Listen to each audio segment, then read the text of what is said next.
Welcome to the Arcane Anvil. I'm your host, Phoenix, and before we fire up today's Forge, I want to take a quick moment for something real. Life can get heavy, people carry more than they let on, and sometimes the ones who say I'm fine are the ones who are struggling the most. So this is just a reminder to please check on your friends, your family, the people you care about the most, and honestly, to check on yourself too. You don't always have to perfect the world, but sometimes a simple "Hey, how are you? How are you really doing?" can mean more than you realize. And if you're the one struggling, reach out. Doesn't matter if you're. It doesn't make you weak. It makes you human. Now that we've grounded ourselves, let's talk about the end of the world. Zombie apocalypse has been around forever. And they never really lose their grip on us. I'm a huge zombie fan. And I think that's because zombie stories are just about they're about zombies, bro. Like how can you not like zombies? You know, I know some people that don't like zombies and I think they need to go do a psyche ward. When the society collapses and everything changes, rules disappear. There is no rules basically. Your memorials get tested, survival becomes the main objective. Whether it's the Walking Dead, 28 Days Later, World War Z, Left 4 Dead, 7 Days to Die. What was the other one? Blood something. Call of Duty Zombies. I mean, you're not really surviving, but you kill zombies if you know what I'm talking about. Uh, I mean, there's so many zombie games out there. State of Decay 2, uh, Days. Oh, there's another one that I'm playing. It's The Night of the Dead. You know, it's just I love zombie games, and they're my favorite. Not all zombies are created equal. Some are worse than others. Slow zombies, creepy, mutated fast zombies. You know, absolutely nothing to panic about. And honestly, if the zombie apocalypse ever happens, y'all, I want it to be the Walking Dead zombies because they are dumb as shit. Infect style zombies that sprint, climb, and crawl, kind of like the 28 Days Later or the World War Z, changes the entire survivability. Changes your entire survival equip. You know, you can't just hide. You have to or wait it out. You're basically screwed. And see, that's when I would come and start building like traps to grab those little buggers before they climbed up my wall of protection. You know what I'm saying? Then you got those special zombies, tanks, screamers, mutated nightmares, especially in the games, especially the love throwing those things that throw shit at you. When you're low on ammo, if I'm honest, fast zombies are the ones ending me, and it's true too, because I'm a big guy. So if I got a big zombie chasing me, I'm probably gonna be the first one to go. Not because my ass is gonna be fully repaired, machetes, silencers. I say, bring it on, zombie apocalypse, okay? Because y'all gonna lose, and you're just gonna lose, okay? Just bring it on, zombies. I ain't scared, okay? Zombie games are some of the best survival experience because they force you to think before you act, which is very true, especially in 7 days. That game's been around for years, and I still play it. You have to go out and scavenge for food, materials, stuff to build weapons with.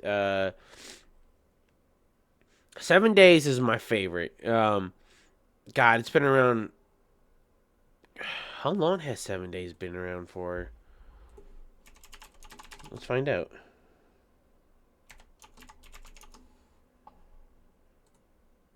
Seven Days to Die came out in an early access on December 13th, 2013. Holy crap. So I've been playing this game since 2013, and I love this game.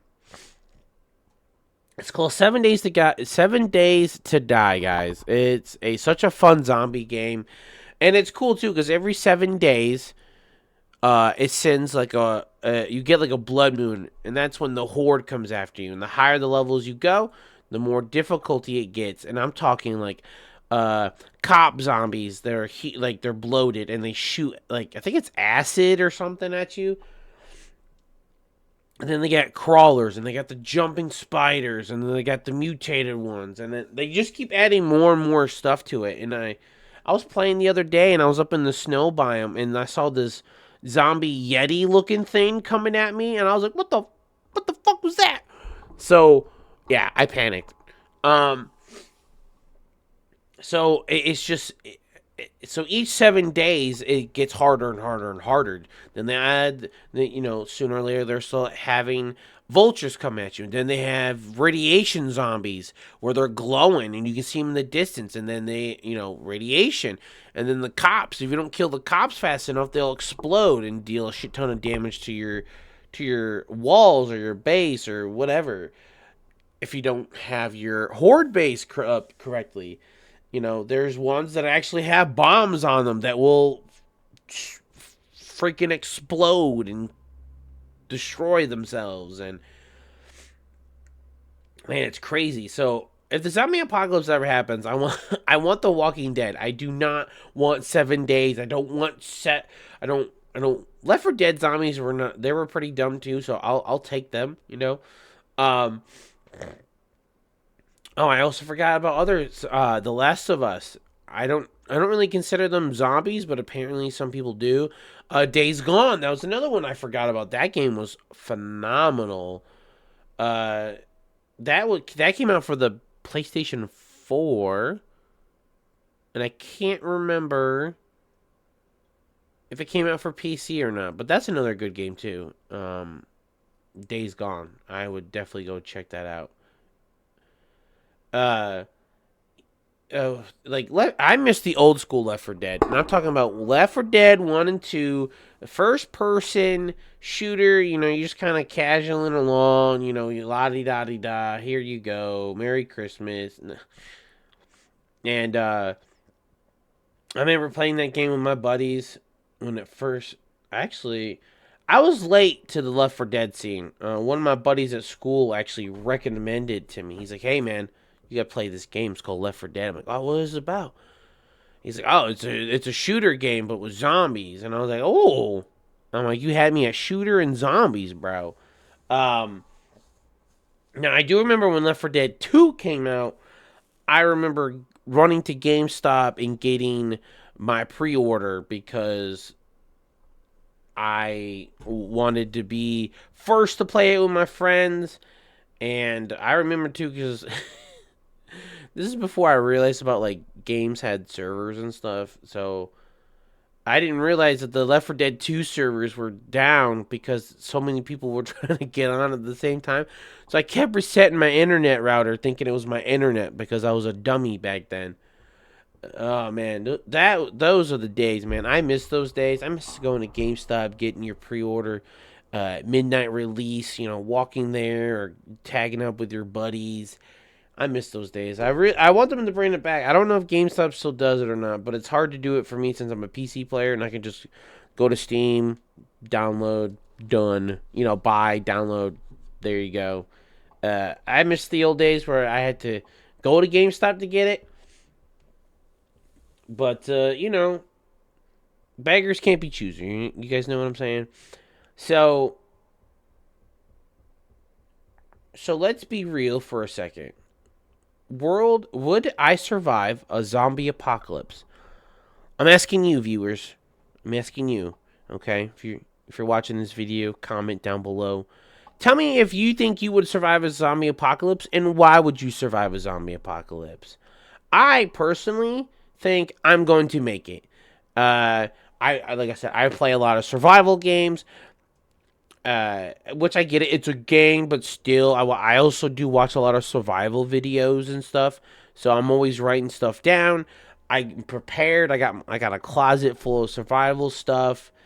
Uh, I don't have the weapons yet, but soon, very soon. So I believe that I would be a very good survival at in the zombie apocalypse. Now, personally, and I know I say this a lot to my friends, like, "Oh, that's not true because you got your friends and da da da." What if the zombie apocalypse happens? Right, communication goes out, cell phones down. You have no way of communicating to people, right? And I'm not near my friends. How am I going to know if my friends or family are still alive? Now, granted, yes, I'm still going to think positive. I'm like, oh man, my friends, my family could still be alive, and let me go find them and da da da da da. Yeah, I will go find you. But I'm sticking as a lone wolf until I find my people. So I would probably try to be. I know, and I know I said I'm a big guy, and I am a big guy, but big guys can be sneaky too. Okay, I can be very sneaky. I could be like Batman, hide in the shadows, and then I can talk like this and tell them to fuck off. This is my Batman voice. Rachel. Anyway, um, zombie stories let us explore fear and controls the ways that let us imagine loose survival and communication without actually living. And honestly, and that's why I think I love zombie games and zombie movies and zombie anime and stuff like that, because it you really have to be thinking on your toes on survival and stuff, and I like that. It's my style. They strip the world down to basically connection, trust, and survival, which I did. Like I said, I'll be a lone wolf.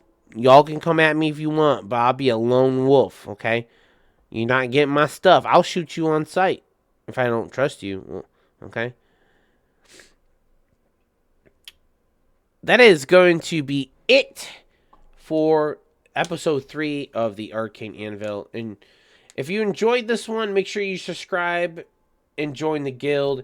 And remember, check on your people. Keep the forge hot. If the apocalypse comes, always aim for the head. I'll see you guys in the next episode.